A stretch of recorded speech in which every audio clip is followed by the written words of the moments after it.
الحمد للہ رب العالمین والعاقبۃ للمتقین والصلاة والسلام علی سید الرسل وخاتم الانبیاء والمرسلین وعلی آلہ واصحابہ اجمعین اما بعد اعوذ باللہ من الشیطان الرجیم بسم اللہ الرحمن الرحیم والذین لا يدعون مع اللہ الہا آخر ولا يقتلون النفس التي حرم اللہ الا بالحق ولا يزنون ومن يفعل ذلك يلقى أثاما يضاعف له العذاب يوم القيامة ويخلد فيه مهانا صدق اللہ العلی العظیم۔ اور رحمان کے بندوں میں وہ بندے ہیں جو اللہ کے ساتھ کسی دوسرے کو معبود نہیں بناتے، جو اللہ کے ساتھ دوسرے معبود کو نہیں پکارتے اور ناحق کسی کا قتل نہیں کرتے، جس کو اللہ نے ان پر قتل کرنا حرام کیا ہے، مگر بدلہ میں حق کے ساتھ، اور وہ زنا نہیں کرتے، اور جو کوئی یہ کام کرے گا وہ بڑے گناہ میں جائے گا، اور اس کے لیے روز آخرت قیامت کے روز دگنا عذاب ہے، اور وہ اس عذاب کے اندر ذلیل بھی ہوگا اور وہ عذاب میں ہمیشہ ہمیش رہے گا۔ سورہ فرقان کی آیت نمبر 68 اور آیت نمبر 69 ہے۔ ان دو آیات مبارکہ میں عباد الرحمن، اللہ کے رحمان کے نیک بندوں کی جو اچھی عادتیں، صفات حمیدہ کا ذکر چل رہا ہے، ان میں سے یہاں اللہ تعالیٰ نے ان کی وہ صفتیں بیان فرمائی ہیں جن کا تعلق منہیات سے ہے، اور وہ اللہ کی طرف سے ان منہیات کے اندر کما حقہ پورا اترتے ہیں۔ سابقہ آیات میں جو 6 صفات ہیں وہ اطاعت پر مبنی تھی، اور اس 2 آیات مبارکہ میں عباد الرحمن کی جو صفتیں ہیں وہ منہیات کے ساتھ تعلق رکھتی ہے، کہ رحمان کے جو بندے ہیں وہ خالص توحیدی ہیں، موحد ہیں۔ موحد اور توحید کا معنی کیا ہے؟ کہ وہ شرک نہیں کرتے، شرک سے محفوظ ہیں عقیدتاً، شرک سے محفوظ ہیں عملاً، شرک سے محفوظ ہیں اعتقاداً، شرک سے محفوظ ہیں افعالاً، نہ تو بڑا شرک کرتے ہیں نہ چھوٹا شرک کرتے ہیں۔ لا يدعون مع اللہ الہا آخر، عبادت بھی اللہ کے لیے کرتے ہیں، ریاضت بھی اللہ کے لیے کرتے ہیں، جسمانی عبادتیں بھی اللہ کے لیے، مالی عبادتیں بھی اللہ کے لیے، قولی عبادتیں بھی اللہ کے لیے، یعنی اپنی ہر ایک عبادت محض اللہ کے لیے کرتے ہیں۔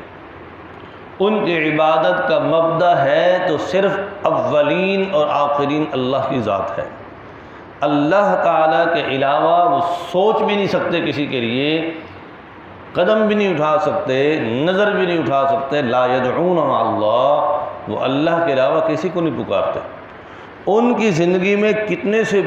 بڑے سے بڑا صدمہ آ جائے، بڑی سے بڑی تکلیف آ جائے، بڑی سے بڑی مشکل آ جائے، حالات پہ چیدہ ہوتے چلے جائیں، زمین تنگ ہوتی چلی جائے، حالات دشوار ہو جائیں، وہ اللہ کو ہی یاد کرتے ہیں، وہ اللہ کے حضور دعا کرتے ہیں، اللہ ہی کو سجدوں میں یاد کرتے ہیں، اللہ ہی کو پکارتے ہیں، اور یہ صفت ہے انبیاء کی۔ حضرت آدم علیہ السلام کو دیکھیں، ربنا ظلمنا انفسنا وان لم تغفر، مشکل میں اللہ کو پکار رہے ہیں، جب مصیبت آئی اللہ کو پکارا، جب مشکل آئی اللہ کو پکارا، حضرت یونس علیہ السلام کو دیکھیں، لا الہ الا انت سبحانک انی کنت من الظالمین، جب مشکل آئی تو اللہ کو پکارا۔ حضرت ابراہیم علیہ السلام کو دیکھیں، ربنا هب لنا من ازواجنا وذریاتنا قرۃ اعین واجعلنا للمتقین اماما، اللہ کو پکار رہے ہیں۔ حضرت زکریا علیہ السلام کو دیکھیں، یا ربی، اے میرے پروردگار، میں بوڑھا ہو گیا ہوں، انی وہن العظم، میری ہڈیاں بوڑھی ہو گئی، واشتعل الراس، میرے سر کے بال سفید ہو گئے، میں شیخ ہو گیا ہوں، میری بیوی بوڑھی ہو گئی ہے۔ تو کس کو پکار رہے ہیں؟ اللہ کو پکار رہے ہیں۔ یحییٰ علیہ السلام کس کو پکار رہے ہیں؟ اللہ کو پکار رہے ہیں۔ یعقوب علیہ السلام کس کو پکار رہے ہیں؟ اللہ کو پکار رہے ہیں۔ یوسف علیہ السلام کنویں میں کس کو پکار رہے ہیں؟ اللہ کو پکار رہے ہیں۔ تو گویا مشکل میں بھی اللہ کو یاد کرنا، خوشی میں بھی اللہ کو یاد کرنا، غمی میں بھی اللہ کو یاد کرنا، اپنی عبادت میں بھی اللہ کو یاد کرنا، اپنی ریاضت میں بھی اللہ کو یاد کرنا، اپنی صبحوں میں اللہ کو یاد کرنا، اپنی شام میں اللہ کو یاد کرنا، دن میں اللہ کو یاد کرنا۔ ایک صحابی حاضر خدمت ہوئے، یا نبی اللہ صلی اللہ علیہ وسلم، ای الاعمال افضل،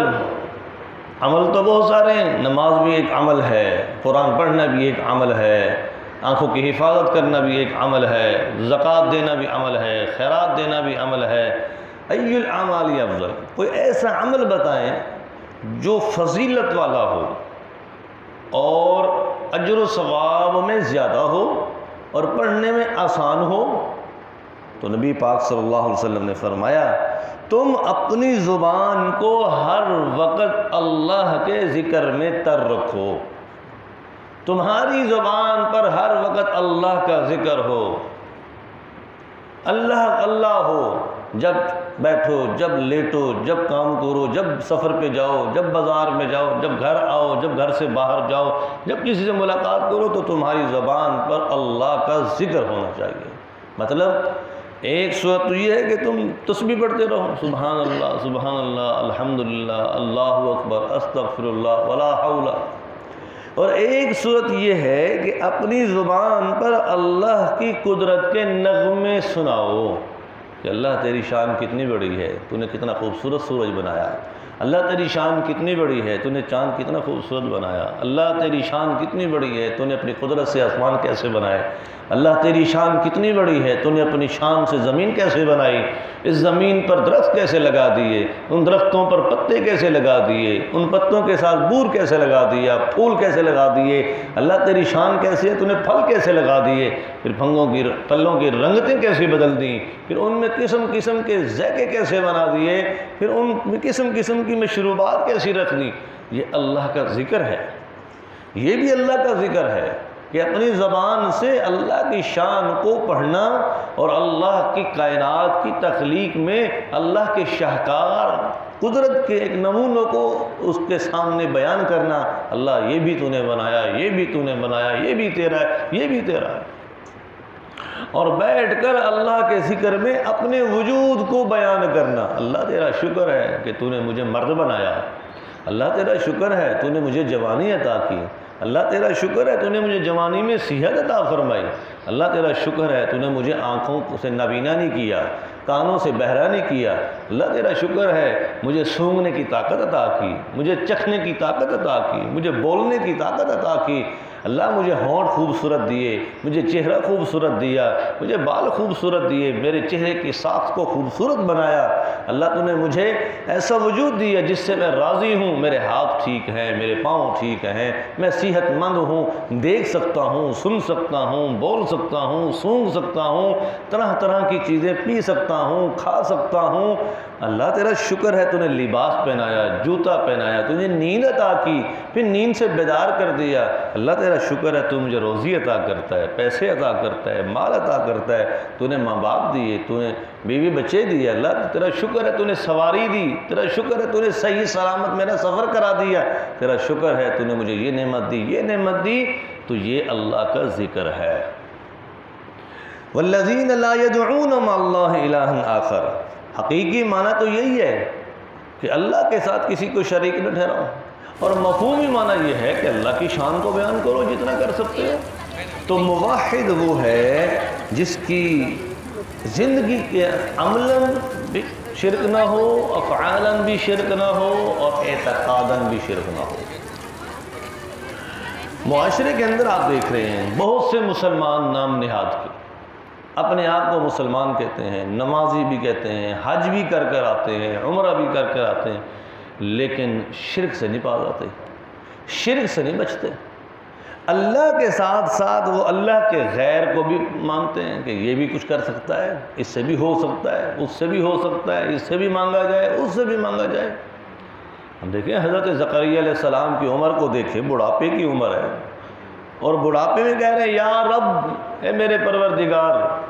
میں بوڑھا ہو چکا ہوں، میرے سر کے بال سفید ہو چکے ہیں، میری ہڈیاں، کوئی گودا جو ہے وہ طاقت چھوڑ چکا ہے، اللہ اس عمر میں رب ہب لی من الصالحین، مجھے بیٹا عطا فرما، مجھے نرینہ اولاد عطا فرما۔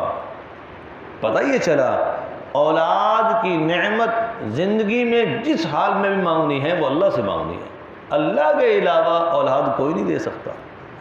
اگر انسان یہ کہے کہ مجھے تو فلاں نے بیٹا دیا، مجھے تو فلاں نے اولاد لی، یہی شرک ہے۔ ہاں بزرگوں سے دعا کرا سکتے ہیں، ماں باپ سے دعا کرا سکتے ہیں، خود بھی دعا کریں، اللہ سے مانگیں، قرآن پڑھیں، نوافل پڑھیں، وظائف کریں، اللہ سے مانگنا کوئی منع نہیں ہے، حقیقت میں مانگنا دعا اللہ خوش ہوتے ہیں، لیکن اللہ کی ذات کو راستے سے ہٹا کر دوسرے کا واسطہ دے کر کہنا جی مجھے تو اس نے بیٹا دیا تھا، میں جو توید کے ذریعے میری اولاد ہو گئی، میری تو فلاں دم کے ذریعے اولاد ہوئی ہے، میرے تو فلاں بزرگ کے جو ہے نا اس عمل سے اولاد ہوئی، استغفر اللہ العلی العظیم واتوب الیہ۔ بہت سے ایسے عامل موجود ہیں جو دوسروں کو عمل دیتے ہیں لیکن ان کی اپنی اولاد کوئی نہیں۔ بہت سے ولی اللہ گزرے ہیں کہ جن سے ہزاروں لوگوں نے فیض حاصل کیا، دین کا، علم کا، مختلف اسلامیات، لیکن ان کی اولاد کوئی نہیں ہے۔ تو اللہ نے یہ سارا نظام انسان کو دکھایا ہے۔ تو وَلَا يَقْتُلُونَ النَّفْسَ الَّتِي حَرَّمَ اللَّهُ إِلَّا بِالْحَقِّ، عباد الرحمن جو ہیں وہ قتل و غارت سے اپنے آپ کو بچاتے ہیں، وہ ظالم نہیں ہیں، وہ قاتل نہیں ہیں۔ اگر کسی کے ساتھ کوئی جھگڑا ہو بھی جائے تو ناحق کسی کے ساتھ جدل نہیں کرتے، تنازع نہیں ہوتا، جھگڑا نہیں ہوتا، قتل نہیں ہوتا۔ ہاں الا بالحق، اگر کسی نے ان کا کوئی قتل کر دیا ہے تو قصاص میں بدلہ لینا تو شریعت کی طرف سے اجازت ہے، تو ٹھیک ہے۔ تو وہ حق کے جانب حق کے ساتھ رہتے ہیں، حرام جس چیز کو اللہ نے کیا ہے اس سے بچتے رہتے ہیں۔ ولا یزنون، اور عباد الرحمن کی خاص صفت یہ ہے طاہر اور مطہر رہتے ہیں کہ اپنے وجود کو پاکیزہ رکھتے ہیں،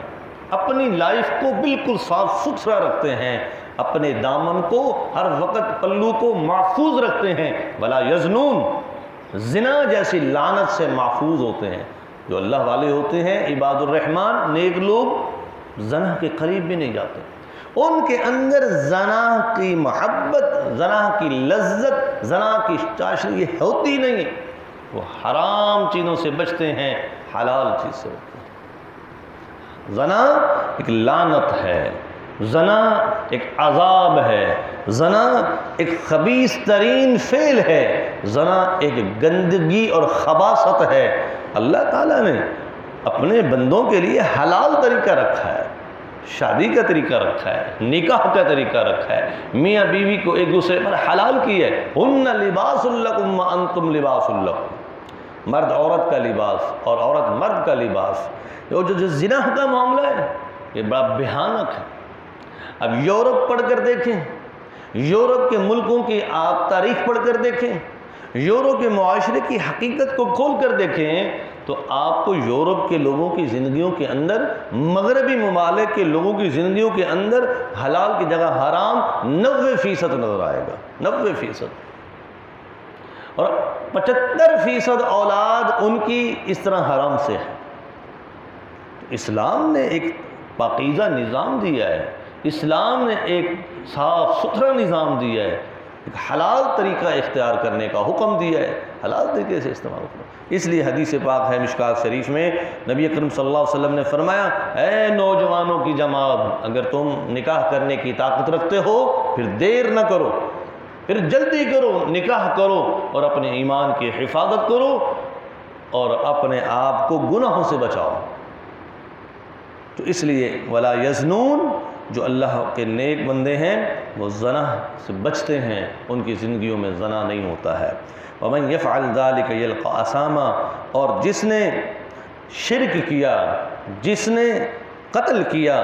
جس نے زنا کیا، اس نے اللہ کا کوئی نقصان نہیں کیا۔ ومن یفعل ذلک، جس نے یہ کر لیا،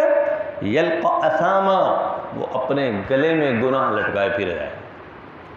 وہ گناہوں کا بوجھ اپنے اوپر اٹھائے گا، وہ گناہ اسی پر پڑے گا، اس کا وبال وہی بھگتے گا، اس گناہ کی سزا، جرم اسی کو ملے گا اور اسی پر بھار ہوگا۔ یضاعف له العذاب یوم القیامہ۔ اور یہ جو کافر، ایک شرک مشرک، دوسرا کافر، تیسرا پھر زانی، چوتھا پھر قاتل، پانچواں کہ وہ ان سے باز نہیں آتا، تو فرمایا ایسے کافر، ایسے مشرک، ایسے فاسق اور فاجر کا کیا ہوگا؟ یضاعف له العذاب، دگنا عذاب، کہ کفر کا بھی عذاب، شرک کا بھی عذاب، زنا کا بھی عذاب، قتل کا بھی عذاب، دگنا عذاب ملے گا۔ وَيَخْلُدْ فِيهِ مُهَانًا۔ جس طرح اگر ہم اس کو 70 سال کی بجائے 70,000 سال کی لمبی زندگی دیتے اور یہ اپنی ان لعنت والی چیزوں سے باز نہ آتا، شرک سے باز نہ آتا، قتل سے باز نہ آتا، زنا سے باز نہ آتا، اس نے ایسے ہی کرتے ہی رہنا تھا، کبھی توبہ نہ کرتا، تو اس منشیہ کی وجہ سے وَيَخْلُدْ فِيهِ مُهَانًا، آج ہم اس کو ہمیشہ ہمیشہ کے لیے جہنم میں پھینکیں گے اور مہانہ اور ہمیشہ ہمیشہ کے لیے ذلیل و خوار ہو جائے گا۔ کیوں؟